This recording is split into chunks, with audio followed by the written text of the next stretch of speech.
and Lottie making dinner, and it's really nicely done in terms of not only the writing but the blocking, where you have the couple and they are, one of them's facing this way working on dinner and the other one's facing this way, see?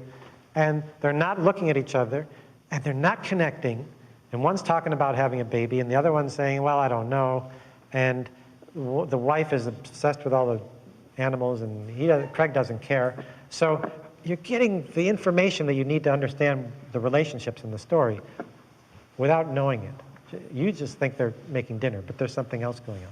Then you have Craig at work tries to make a pass at Maxine. She blows him off.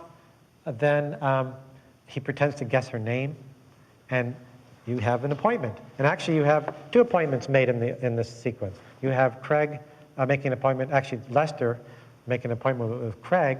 Jerry's juiceteria after work. I'll spill my guts out to you. So we know that's coming. And then he makes an appointment with Maxine, 7 o'clock at the Stuffed Pig. So I know where this is going. See, they told you. Now, Maxine rejects Craig again. And then you have Craig going back, trying working with his puppets, rehearsing a lovemaking scene with Maxine through the puppets. And he, in that way, you find out what's going on inside him. And then he tries that one more time with her, and he gets rejected yet again. And then you have really the resolution of the sequence, and then he discovers the portal.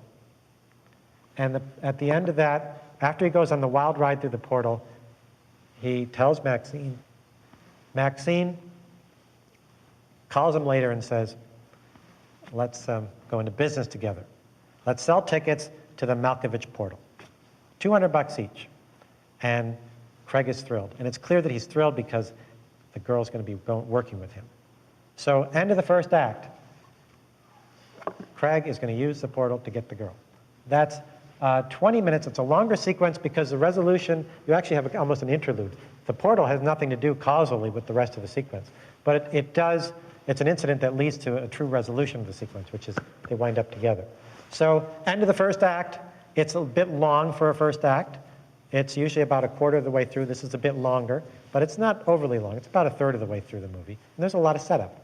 Okay, the next sequence is same as the main tension. He tries to pursue the girl. And the main problem is, what's Lottie going to do? Will Lottie find out? So it's set up as a classic kind of love triangle, cheating story where you got to keep the wife out of it. And that's what you expect. But here's where the genius of it comes in. This sequence, there's a twist that Lottie goes on the Malkovich ride, and she falls in love with Maxine. So now it's reversed. What we expected isn't what gets delivered, and you wind up with an unexpected outcome. And it's this little story again. You do have this introduction of the Malkovich shrine at Lester's house, which becomes important later.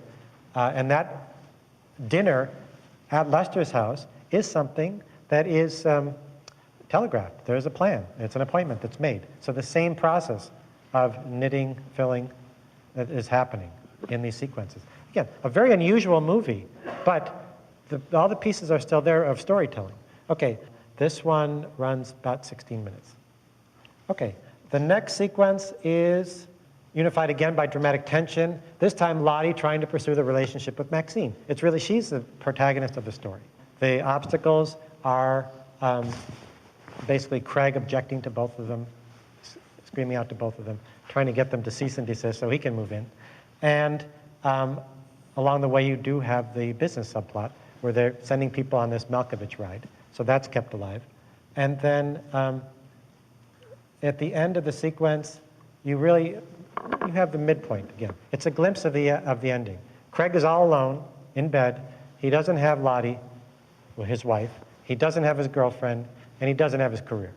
He's got nothing. And that's the mirror opposite of the end of the second act, where he has his girl and he has everything. And it's exactly the same as, it's not quite as bad as the ending, where he has nothing again. But it's an ending. It's an alternate ending.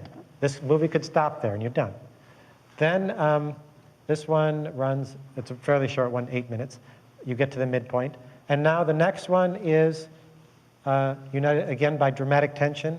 Malkovich trying to discover the truth about Maxine. So it's really not a subplot character, but you have someone who's not the main character carrying the action. And this is where a very memorable scene where the actual Malkovich pursues Maxine, finds out what's going on, goes on the wild ride inside his own head, and in the end, threatens to take action. But the outcome turns out to be a twist because Craig winds up being able to control Malkovich. So Malkovich becomes aware of the problem, but before he can do anything about it, Craig has taken control of it. So for him, it's a negative resolution. And 17-minute sequence.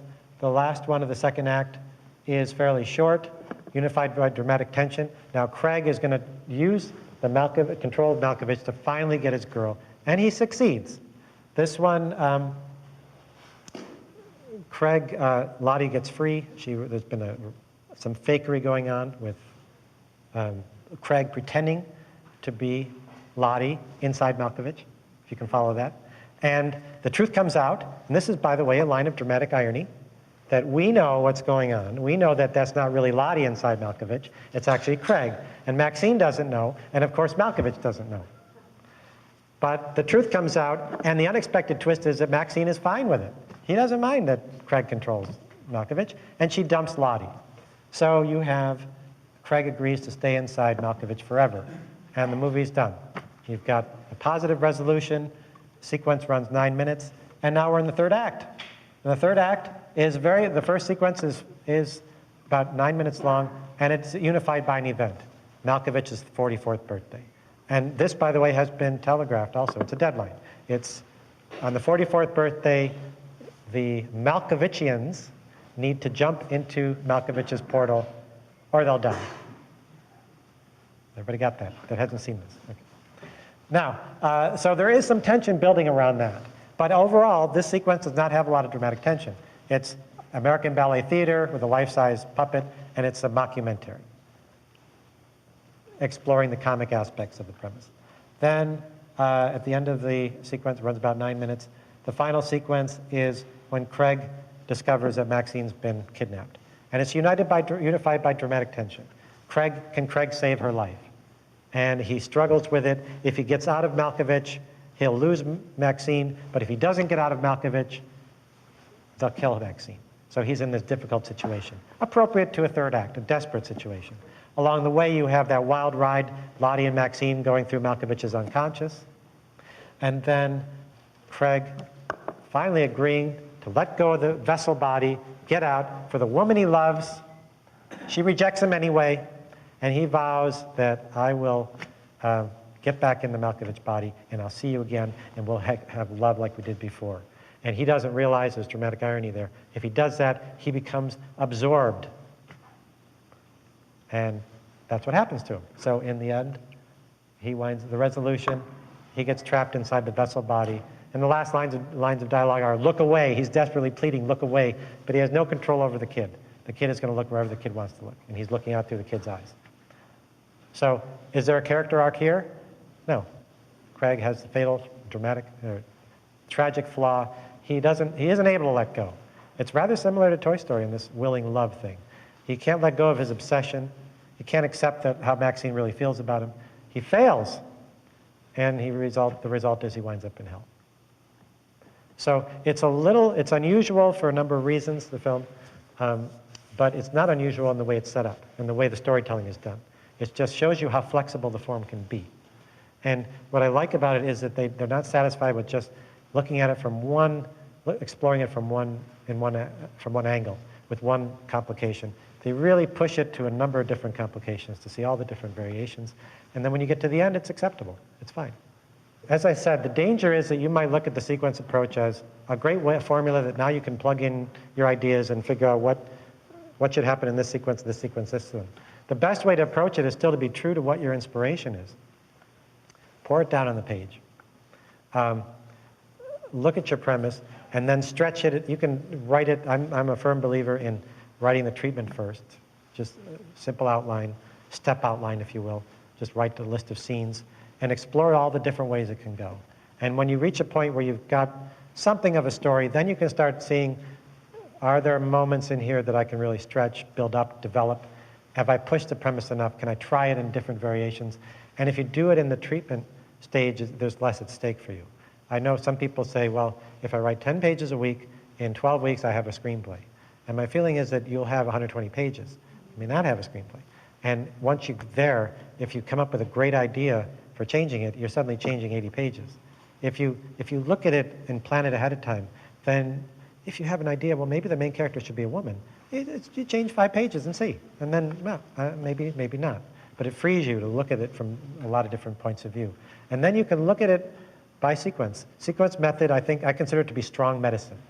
It's there to help you solve the big problems of the story and stretch it in all the different ways that you can.